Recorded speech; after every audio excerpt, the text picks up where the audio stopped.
Opa, e aí, beleza? Pessoal, quem não gosta daqueles morral de protagonista, ou ele é super apelão, ou ele é muito fraco e ele começa ficando apelão, né? A gente consegue ver o aderir da história junto com o protagonista, né? Então eu decidi fazer esse top 5 aqui pra vocês verem a evolução do protagonista. E daquele protagonista que já era apelão, mas foi traído, e daquele protagonista que era fraco e começou a ficar apelão, né? Mago Devorador de Dragão. Essa é uma história de um homem feliz, que por causa de uma tragédia, se tornou um homem infeliz. Raymond, uma pessoa de uma família renomada, que era uma das fundadoras do Império, o prota nos conta como sua vida chegou àquela desgraça. O seu pai morreu lutando na guerra contra o Império. Após a confirmação da morte de seu pai, eles não puderam nem chorar pelo luto. Tanto Raymond e sua mãe tiveram que fugir às pressas de lá. Mas a história de dor de Raymond ainda não havia acabado. A sua mãe morreu entre as chamas. E para tentar reivindicar as suas terras que havia sido tomada, o nosso prota entrou numa academia de magia.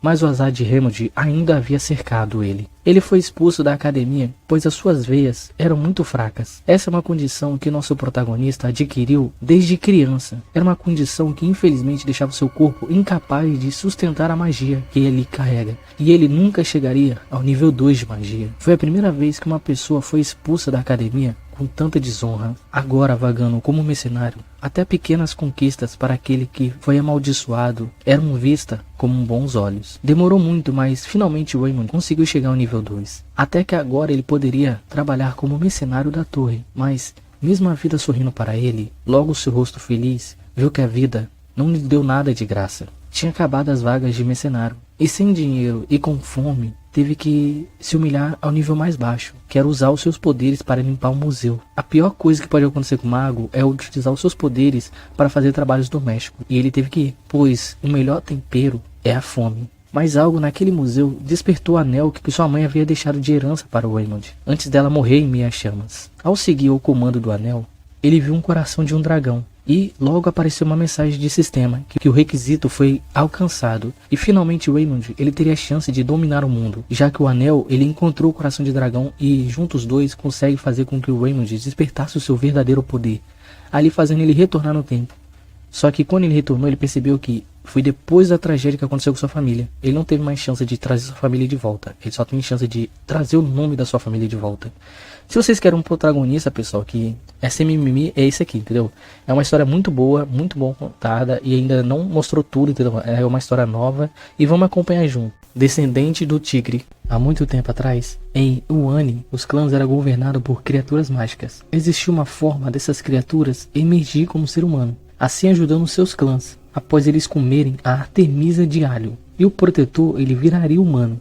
Assim o urso fez, virando humano. Mesmo o tigre sendo muito forte, o seu clã foi derrotado, já que o tigre não comeu a Artemisia. Assim, ele não virou humano, mas esse era só um mito. Hanseol domina a aula de história toda. Uma amiga dele se mostrou preocupada com ele, já que de uns dias pra cá, ele sempre vinha dormindo na aula. E isso não era do seu feitio, mas Hanseol falou para ela que ele estava passando por alguns problemas, que ninguém acreditaria nele. Ele não conseguia mais olhar nos olhos das pessoas. Assim ele foi para sua casa, só que ele passou numa loja para comprar algumas coisas para um gato de rua que ele estava cuidando. Hanseol escutou algumas garotas elogiando o atendente da loja, ou chamando de lindo, só que elas não podiam ver a verdadeira face dele. Hanseol não sabe como isso aconteceu.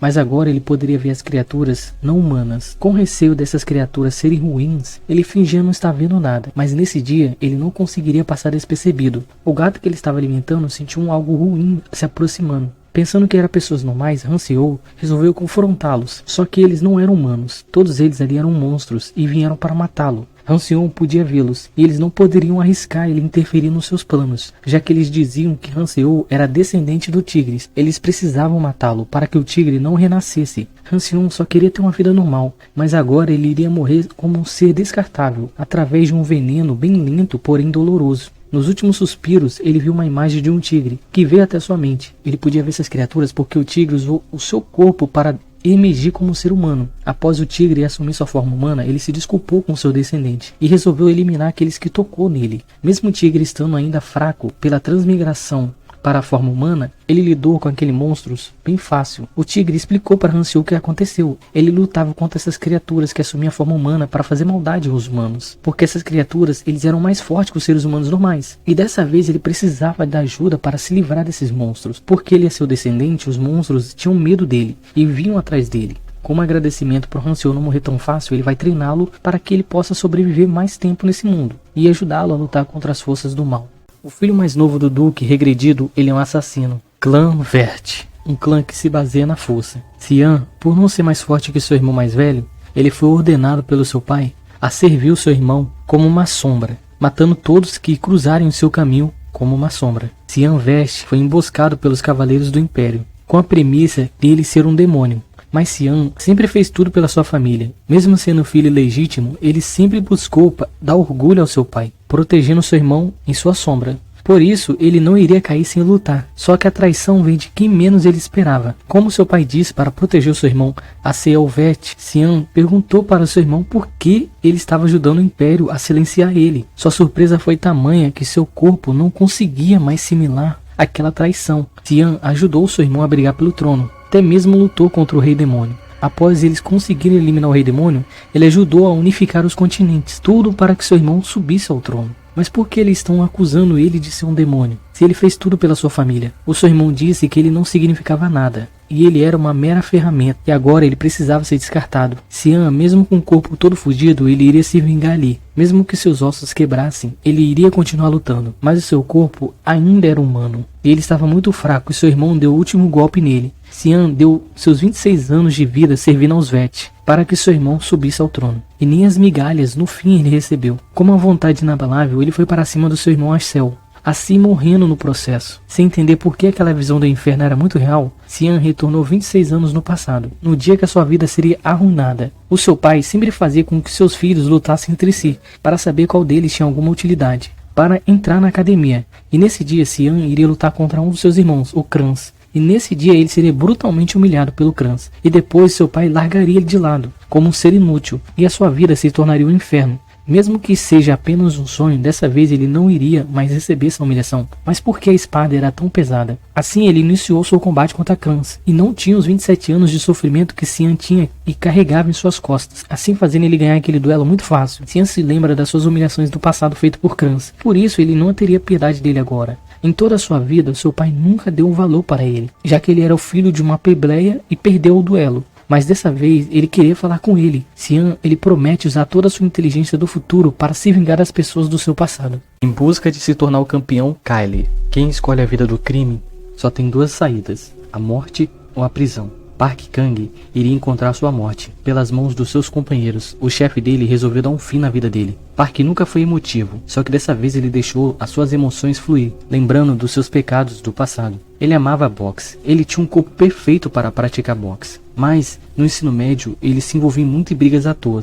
E numa dessas brigas ele foi emboscado e teve um taco de beisebol acertado em seu braço. Danificar o braço de um médico, de um cozinheiro, de um lutador, é como tirar sua própria vida. E por isso Park jogou sua vida no lixo e entrou na máfia, já que ele não poderia mais lutar em nível profissional. E agora, a sua história teria um fim, pelas mãos dos seus companheiros. Quem sabe no inferno ele poderia ter uma chance de lutar de novo. Talvez foi sorte ou azar, mas Park, em seus momentos de sofrimento, ficou ouvindo um grupo chamando o nome Kali. Quem será esse Kali? Será que sou eu? Park emergiu nesse mundo estranho no corpo de Kali. Passando alguns dias e se adaptando a essa realidade, Kali descobriu que ele era um escravo. Um instrutor avisa que o senhor deles querem que todos passem pelo processo para testá-los ao máximo. E agora todos os novatos iriam treinar para lutar no final contra os mais velhos. Quem perdeu o duelo iria ser mandado para as minas. Lá era um lugar bem horrível, com ar muito tóxico, onde todos os seus órgãos são destruídos de dentro para fora. Assim que terminou as explicações do instrutor, ele chama Kyle para um lugar isolado. E ele fala para ele que conversou com o dono deles para vender Kyle para uma família mais tranquila, já que ele tinha um corpo muito pequeno, ele não poderia lutar e também não poderia trabalhar na mina. Nos dois lados ele daria prejuízo para o senhor deles. Por causa dessa nova chance que o Park recebeu para entrar no corpo de Kyle, ele resolveu demonstrar um senso de luta inimaginável e fez até o instrutor acreditar que ele teria chance. Mas Park sabia que o corpo dele era muito fraco, e o dono anterior desse corpo sofria muito bullying dos seus agressores, por causa de inveja que eles sentiam dele. E agora eles iriam fazer bullying com ele de novo. Mas Park, sendo muito forte, ele não poderia fazer nada, a não ser ser golpeado. mas por causa da sua vontade de ferro, seu agressor iria dar um golpe mortal nele. Como se fosse uma dança, ele poderia ver o golpe do seu agressor em câmera lenta, assim desviando. No segundo golpe, dançando com a sua morte, ele desviou e contra-atacou, mas seu corpo era muito fraco demais para dar dano em alguma pessoa, assim sendo finalizado. Mas aquilo não foi uma derrota para ele, e sim uma vitória. Ele descobriu que esse corpo tinha um talento para boxe. Se ele virar um boxeador e ganhar vários duelos, ele poderá ganhar sua liberdade. O demônio celeste não pode viver numa vida normal. Há muito tempo atrás, um famoso ferreiro tinha uma loja onde ele vendia suas armas artesanais. Até que o reino de Kiro viu o talento desse ferreiro, e como eles precisavam de armas, eles resolveram comprar todo o estoque daquele ferreiro. Devido à tamanha qualidade das suas armas, o Império de Kiro acabou ganhando a guerra, e como agradecimento pelaquele humilde ferreiro, eles resolveram nomeá-lo Barão.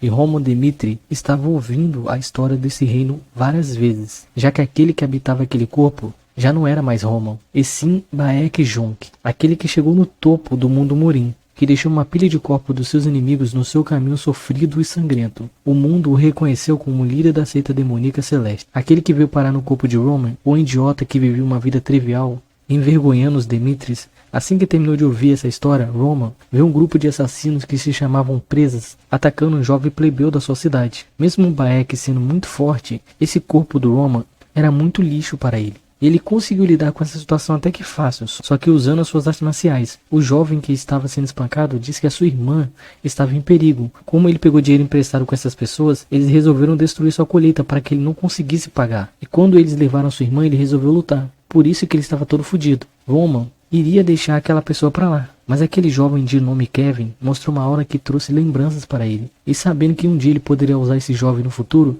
ele resolveu ajudar. Mas antes ele precisava conversar com seu pai para anular seu casamento. Por ele ser uma vergonha em todo o império, ele precisava criar uma boa imagem para ele, como uma forma de recompensar aquela pessoa que doou seu corpo para ele. Como a sua noiva também não queria se casar com ele por ele ser um idiota, lógico, ela não sabe que ele não é mais aquele idiota, né? E o homem disse para ela que se ele falasse com o pai dele, tudo ia ficar resolvido, fazendo até ela ficar chocada. Como ele iria pedir seu pai, ela poderia ficar de boa. Assim o mesmo fez. O seu pai, pensando no futuro de Roman, planejando esse casamento, ficou muito puto com ele. Por mais uma vez ele se mostrar um idiota, ao ponto do seu pai jogar um copo em seu rosto. Mas Roman estava pensando em seu futuro. Ele queria levar o reino dos Demitris para outro patamar, e um casamento só iria atrapalhá-lo.